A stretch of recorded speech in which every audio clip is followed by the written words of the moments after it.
Heyo, welcome back to The Dribble, the show where we take a closer look into the Boston Celtics, the rest of the NBA, and whatever else might come up. My name is Luke Irwin, and I am your host. Today's episode is a really fun one. I'm very excited for this. Lots of stuff to get into. The season is officially underway. Unfortunately, due to a display of absolute dominance by the Boston Celtics, this week's episode is going to actually be a little bit more NBA heavy. But don't worry. We are going to start by gushing over the Celtics. The C's are 5-0. Tatum does it again and again and again. Celtics display historical domination, and the bench gets some much-needed sunlight. And then when you hear this noise, that means it's halftime. It means we're done talking about the Celtics. Enough of the Celtics. Talk about the rest of the NBA. Like I said, so much to get into there. We have a shakeup at the Hopes Hotel. Who has lost a room, who's gained a room, so much excitement there. And then I'm actually going to introduce a brand new segment that I'm really excited about, bringing in a special guest for this segment too. So stay tuned for that. So so much to get into. And I suggest we do, because this is The Dribble.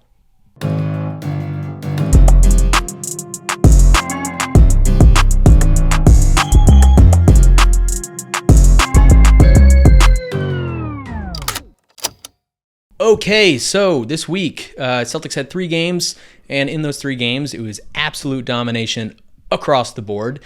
Starting lineup was the same in the first 2 games, and then Derek White had a personal issue, so Al Horford started for him.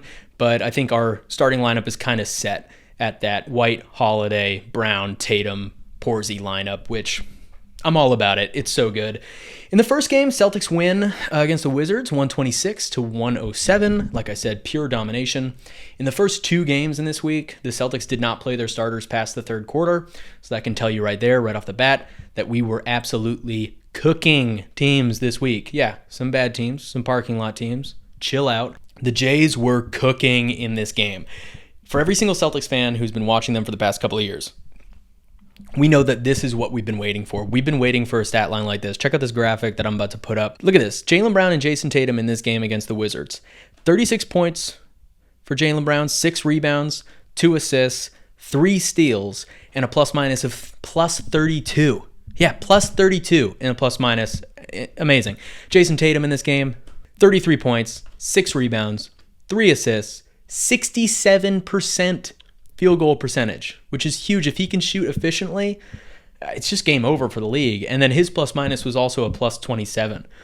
These two, when they're playing like this and they're playing this strong and they're playing this confident, we are unbeatable. The second game, the Pacers, we beat them obviously 155-104. That's a 51-point win. We made this team, this Pacers team, it looked like the 86 Celtics were playing my YMCA rec league team. We also shot the ball efficiently. We shot 57% from 3. We only took 35 threes, and we shot them at a near 60% clip. That's just, again, that's 86 Celtics versus my rec league. That's really what that is. I mean, that's insane. And then the Pacers, God, it's so abysmal here. The Pacers only shot 37 threes. They attempted 37, but they only made 5. Yeah, you heard that right. They shot 37. They only made 5 threes. That's embarrassing. I'm sorry, Indiana. That's bad. That's 13.5% from 3. 13.5. I don't mean to laugh, but that's 13.5% from 3. That's just not going to cut it. And then, we out-rebounded them 57-31. Again, absolute dominance, which was incredible. And I think it was really interesting. Drew Holiday, after the game, was asked, how a new team with basically no experience playing with each other can have such great chemistry. And this is what he had to say. I put up a graphic here. He said, I think the ball has energy. That's how I think most people like to play basketball. The ball has energy, so when you're moving like that, there's a good feeling of getting your man a bucket. Yeah, the ball has energy. There is never a point in these games, in these dominant games, where I feel like the ball sticks. Usually with this team, the ball feels like it sticks a little bit, but the ball is always finding its way to the right guy. Fortunately for the Celtics, the right guy is any of the first 6 men in the lineup. Like, I don't feel nervous. about any of the 6 people, our first 6 guys, getting the ball, whether it's a play that they need to make, whether it's a shot they need to make, or on the defensive end, if there's a mismatch. I never really feel like there's a mismatch. Even with Porzingis on a guard, I trust him moving his feet, and I trust the people to slide at the appropriate times to get the defensive play. Like, there's never a time out there where I feel like, oh, well, I hope we don't get undermanned here. But yeah, like I said, I'm going to keep it short and sweet with the Celtics this week because they are absolutely dominating, and there's a ton to talk about as far as like historic numbers. So I'm going to go over some of those. First of all, I just want to point out the starters plus minus in these 3 games. I just want to go over this. I'm going to pull up a quick graphic right here. The plus minus here, check this out. Tatum, plus 81 in these 3 games. Brown, plus 60. Holiday, plus 62. White, plus 61. Porzingis, plus 61. Outside of Tatum having plus 81, look at this. They're all in the bracket plus 60, 62, 61, 61. Having that kind of consistency on a plus minus shows the chemistry that your starting lineup has. When these guys are out there, they're all a plus 60. That's about a plus 20 per game in the 3 games. That's incredible. It's one thing, usually there's some deviation. The bench takes some of it. There's some 1 or 2 starters who isn't really, feeling it, and he doesn't have that great of a plus minus. But these numbers for all 5 starters is like, again, I'm there's nothing else to say but pure dominance. Coach Joe, the teacher there in the graphic, has to be loving what he sees, because plus 81 through 3 games is, again, it's a thing of beauty. It really is. Also, I want to talk about Tatum. Look at this graphic. I have one more graphic. I have another graphic here. Tatum on time. 96 minutes played in these 3 games. 95 points. I'm going to go ahead and give him the benefit of the doubt and say that's a point per minute. 96 minutes, 95 points, efficient shooting great behind the arc. He looks great. And Tatum on time. Tatum just way on time. And there's nothing you can do about that. Also, congratulations, Jason Tatum, 10,000 points, youngest in Celtics history to reach 10,000 points. And I think it's 11th youngest in NBA history. He's only 19 years old. So he's not even 20, and he's putting up numbers like this. It's really great to see. And I actually want to talk about the play that he scored his 10,000 point on is a great example of why he's improved. I'm going to put the play up here. He goes in, he catches it, he does a half spin out of the catch, and then immediately meets a defender and does a half spin the opposite way. Goes in, muscles, gets some contact, gets the and one, puts the bucket in, and then his 10,000th point was actually the free throw there. But I thought it was just such control and poise in a guy that we've seen kind of struggle around the basket sometimes, especially in big moments. And he has the strength now, and he has the IQ. He knows what he needs to do, and he does it. And it's really great to see. The last thing that I wanted to talk about is the bench players. The bench in the Wizards game, they weren't great. But what is happening is in both the Wizards game and the Pacers game, all of our bench played. In the Wizards game, if you look at the box score, every single player played. Every single player. That does not happen. No DNPs did not play. None.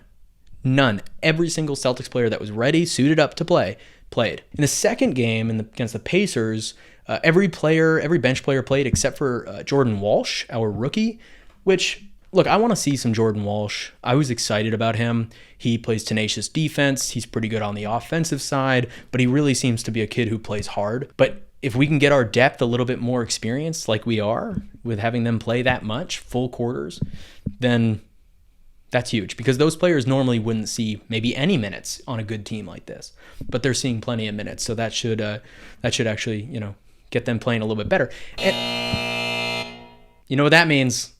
That is halftime. All right, enough about the Celtics. I'm done with the Celtics. Like I said, it was going to be a little bit brief, but it's time to talk about the rest of the NBA. Let's get into it. All right, I really want to get into some stuff. Like I said, we have a lot going on, a lot of changes in the Hopes Hotel that I'm really excited to dive into.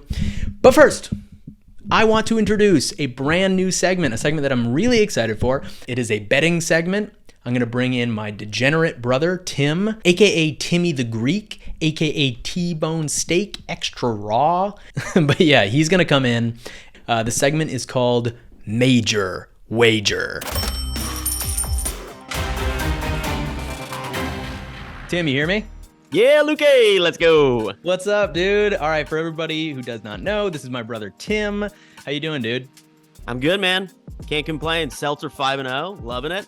Yes, they are. Pat's looking like they're getting ready to blow this game to the Commanders, get one step closer to Caleb Williams. So, yeah, feeling happy. Yeah, there's a reason I did not start a Patriots podcast. That's for sure. Yeah, but anybody, Tim is a degenerate gambler, by the way. So He is here to start this segment off. And yeah, I'm excited. I'm psyched too, man. Look, as of Friday, live sports betting is officially a go in Maine. So, like, after years of waiting, after years of me driving down to Portsmouth every week and, placing bets for my car and, sweating all over myself, I'm ready to just do that same thing from the comfort of my own home, right? And just lose a bunch of money. So let's go. Yeah, well, the sweating is still going to happen. Yeah, no, it is. I'm definitely sweating out a bunch right now. I got a lot of games going right now. So, yeah, if I keep glancing at the TV, that's why. I love it. All right, well, I'm really excited to start this segment off. Major Wager. Basically, how it works, I'll give a quick rundown. Tim and I both start the season, and this is the first episode of Major Wager with $1,000 each. Okay, and every single week we each get to place one bet, and it has to be one single bet, but that can be anything. That can be a parlay, that can be a straight bet, that can be a teaser, but it has to be one standalone bet. We can bet as much or as little as we want of whatever money we have at the start of each week.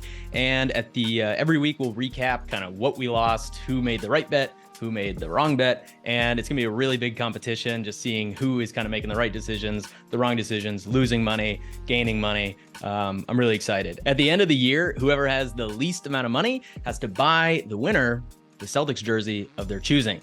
And not any of this cheap crap. All right, it's gonna be the real NBA version, $120 Celtic jersey.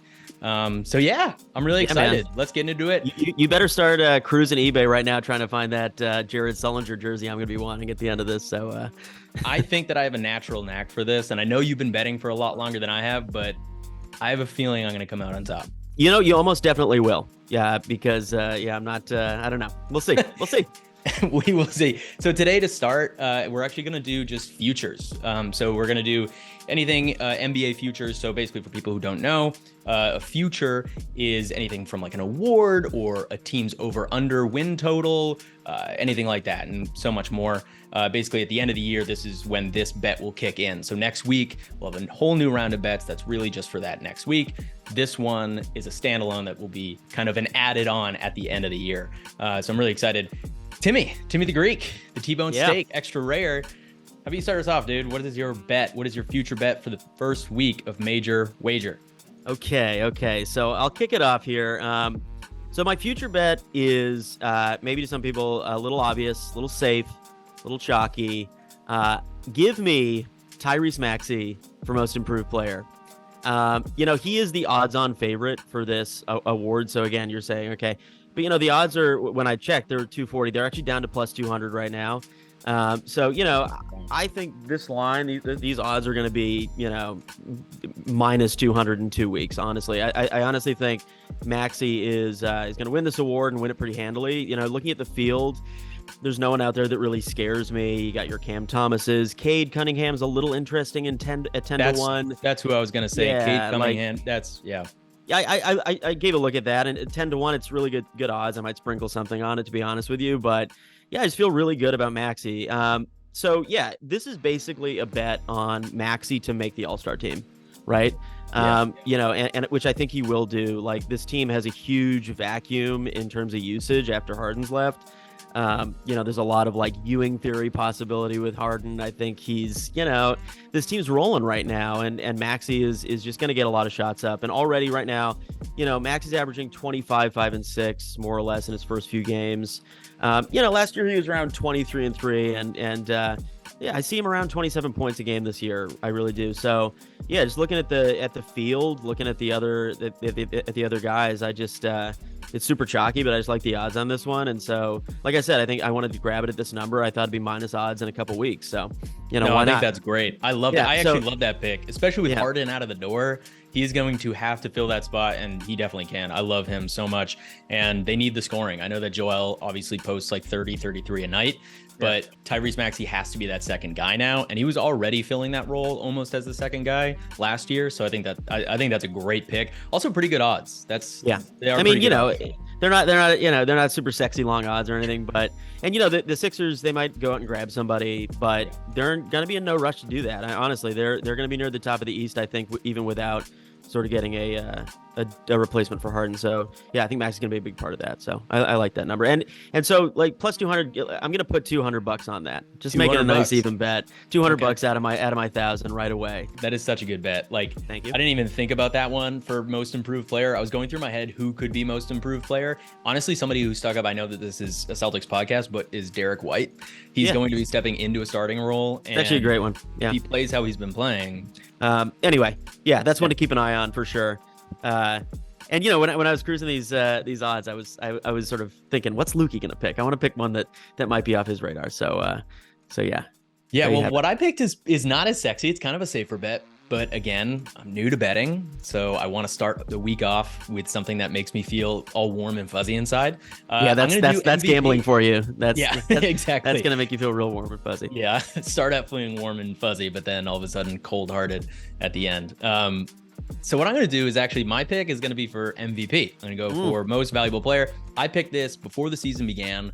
I was going to do this in this episode of the Dribble, but I figured why not release my pick on Major Wager, the greatest segment in all of sports podcasting. It's not that sexy, but I think it's time. My pick for MVP is Luka Doncic. Luka Doncic, his odds right now for MVP are plus 400. And I'm also going to mirror your bet. I'm going to put 200 in, be a gentleman. Yep.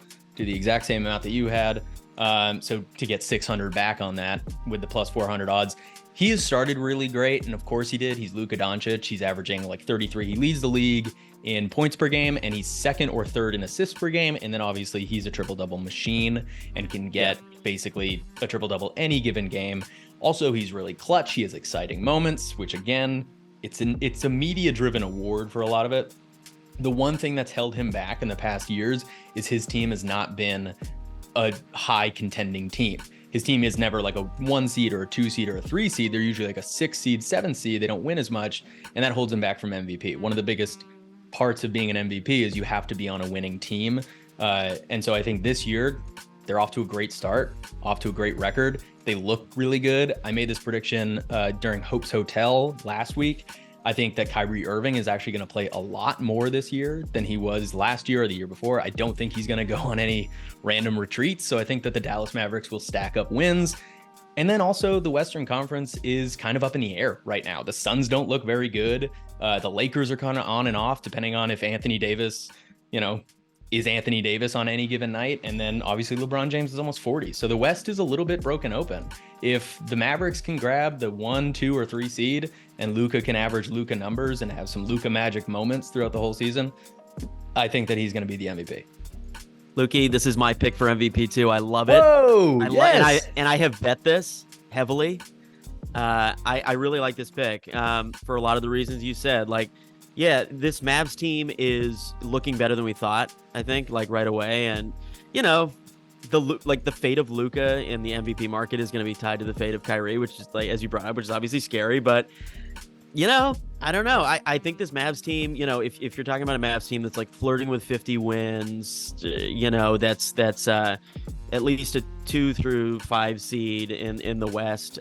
This is possible because I'm just looking at his numbers right now. It's a small sample size, but yeah, I mean he's just looking great right away, and they're winning. So yeah, like I love this bet. I think like to me it's like MVP is a 3-man race. It's too early to say that, but it really feels like either another Jokic year just because the Nuggets are so undeniable. And I thought you were gonna pick this, but like maybe a Tatum year, and but the reason I would never bet Tatum here is like he's gonna have a great year. He's off to a great start, but so many guys on that team that you could see the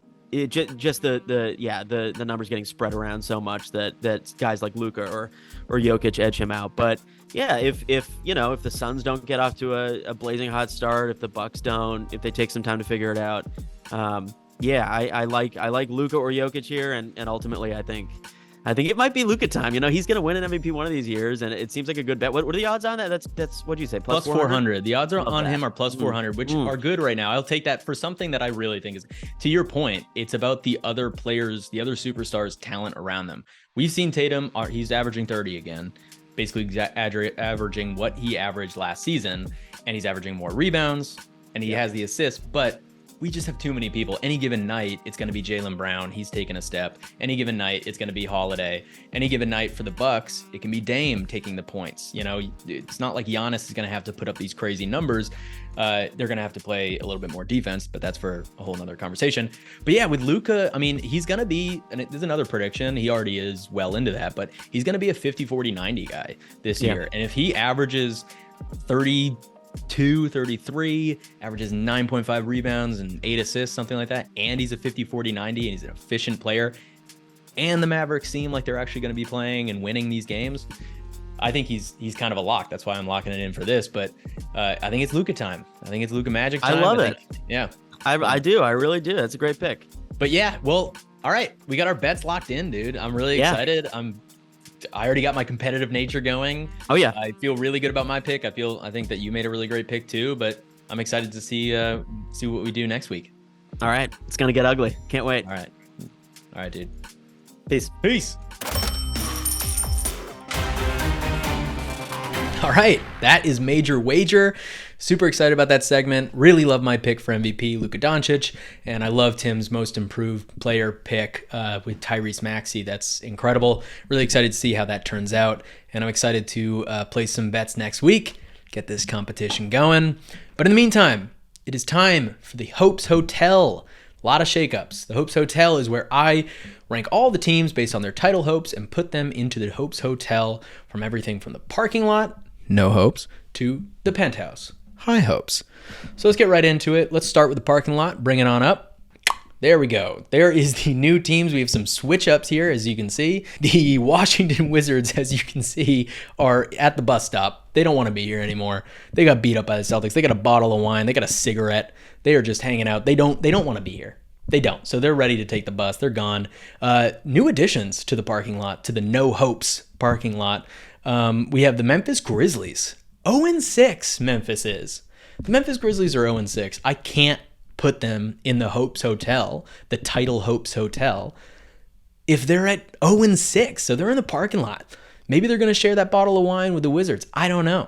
And then also the Cavaliers. They're the other new team in the parking lot. Cavs, what's going on?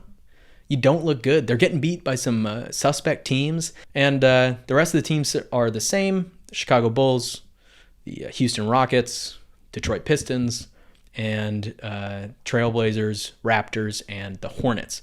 So it's those teams: Grizzlies, Cavaliers, and then the Wizards having their wine and their cigarette over there by the bus stop.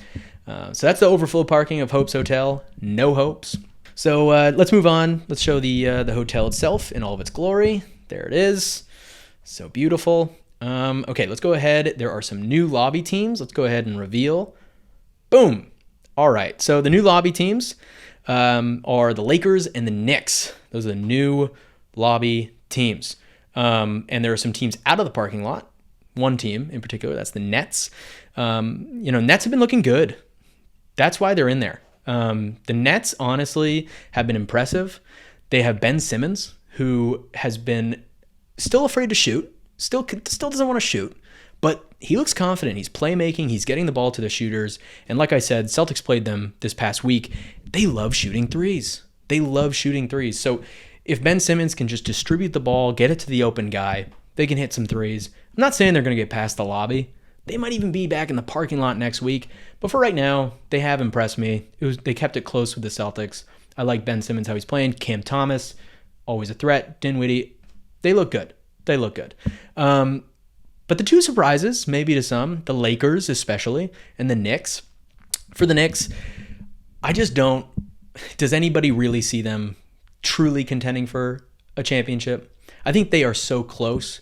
But like I said last week, one more piece. If they can get another piece, Joel Embiid, even though I don't think he's going to leave the Sixers, or Donovan Mitchell even. I don't know if Mitchell puts them over the top, but for right now, they're back in the lobby. They got kicked out of the room, And so did the Lakers, but the Lakers got kicked out of a suite.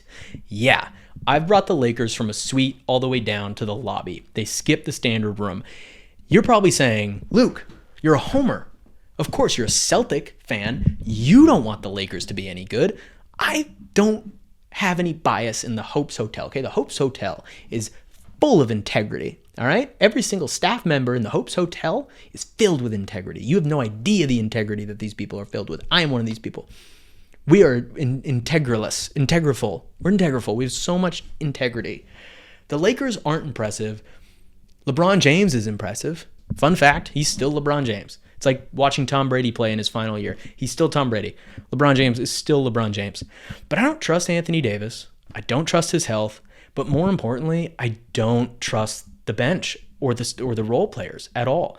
And then the other teams remain the Kings, the Jazz, the Timberwolves, the Magic, the Spurs, and the Pacers. The Spurs. Just want to real quick say, Wemby looks incredible. 38 the other night. He's beaten the Suns twice this week. Twice against the Suns. I know Devin Booker only played in one game, and they're a little bit rusty, but Wemby looks good. And if the other players just play marginal, and if they can just trade for maybe one other player, watch out. Those Spurs are vying for a standard room. I'm telling you.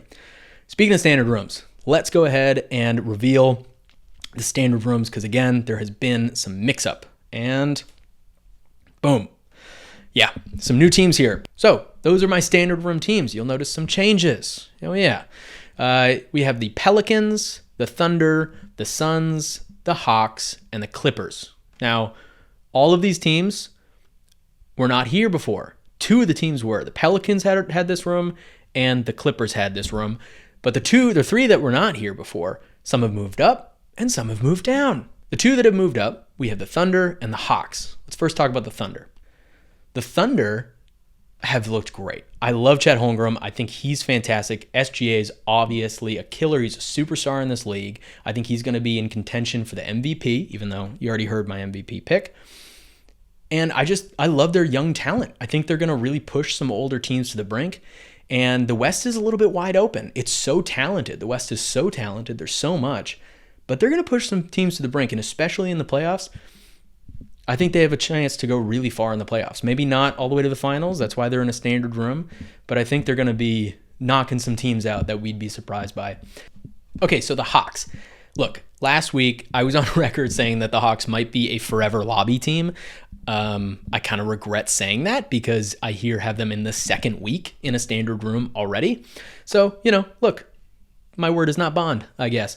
They deserve a standard room. They've been playing great. Ice Trae has been amazing. Their supporting cast has now been playing together for about 2-3 years, and so they have really good chemistry, and they're winning important games. They've played some good teams, and they look good. Now, they do have a star.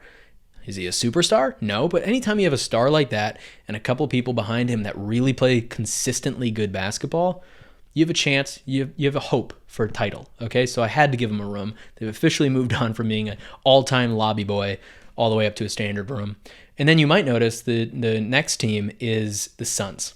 The Suns have moved from a suite down to a standard room. Now I know what you're saying. Now I know what you're thinking. Okay, look. Kevin Durant, Devin Booker, Nurkic, no, I'm kidding, Beal. Why are they in a standard room? They should basically always be in a suite because they have some serious top-tier talent. People have won championships, Kevin Durant. People have been in the finals, Devin Booker. I don't trust them. It's one of these teams, we've seen it happen so often, where a super team gets together and they're all scorers. Who's going to have the ball? Nurkic is lost defensively. Yeah, he can give you a mini hook every once in a while, but do you trust Nurkic to win a championship as your center? No. And then obviously the Clippers. This was a hard one for me to stay put. I think James Harden is really bad for winning basketball, but, what are you going to do? They have an insane amount of talent.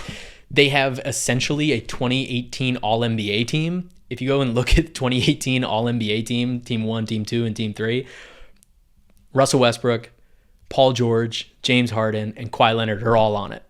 And they have all of those players on that team. So, and they have some other championship medal. They got some people on there who I think are pretty good. But we'll see. I think it's like the Suns could fall apart. They all kind of need the ball in their hands. What's Russell Westbrook going to do when James Harden is holding onto the ball, going in and out of his legs 13 times, and then stepping back and hitting a three? That just stops all play. And when's Kawhi going to touch it? And Paul George is a scorer. He's a wing scorer. So when's Paul George going to touch it? It just doesn't really lend itself to a lot of playmakers. I think that Kawhi can do it. He's shown that he can fit his style of play into any, offense and defense. But the rest of the guys, I just don't think there's enough balls to go around. So yeah, those are my standard rooms. Let's go ahead and reveal the suites. Bing! Okay, as you can see, one of these rooms is currently under construction. That is because I do not believe that any of the teams below deserve a suite, okay? That room is under construction. Somebody partied too hard, and it is now being renovated, all right? There's just no one deserves that spot. That's how I feel, all right? So we have the Bucks, the Sixers, the Warriors, and the Mavericks. Two new teams here, the Mavericks and the Sixers. The Mavericks, you heard what I said during Major Wager. I think that Luka Doncic is going to win MVP. And I think so far early in the season, they've been winning games. So I think that Kyrie is going to play more often than people think. I think Luka's going to have an MVP season. I think they're going to be top 3 in the West. Therefore, you get a suite. Mark Cuban, you get a friggin' suite, my guy. All right, congratulations. Warriors, same thing as before. And then the Bucks. They've had some ups and downs. Their defense is a huge worry. I mean, what are you going to do when you can't really play perimeter defense and Giannis is being stretched?